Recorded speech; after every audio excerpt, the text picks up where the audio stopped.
Para hadirin diminta untuk terus kekal berdiri bagi nyanyian lagu.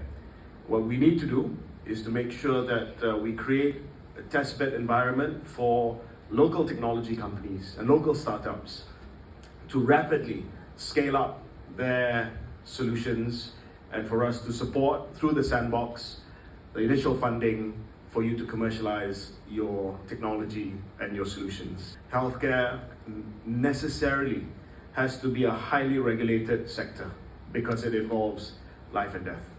So that's why we have all sorts of legislation and all sorts of guidelines around healthcare.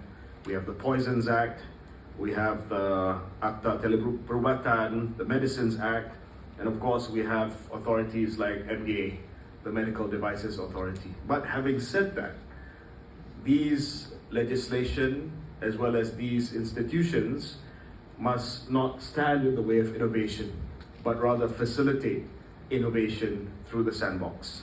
So we are on board, and I have asked for KKM to provide full support to NTIS.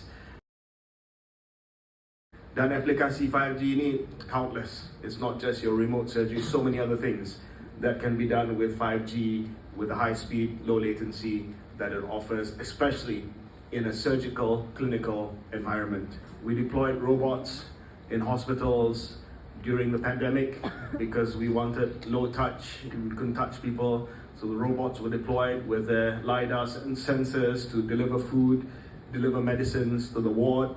And this has become increasingly commonplace. So some of these more menial tasks can be replaced by automation and robotics, and that was always the intention. But that's the back end of it. The really exciting stuff will be when you combine the ingenuity of humans, of doctors, physicians, as well as the capability of AI, for instance, in diagnostics, not replacing doctors, but really complementing them by enabling them to see things quicker, faster, and clearer, and by delivering better diagnostics to people who are in need of hospital care.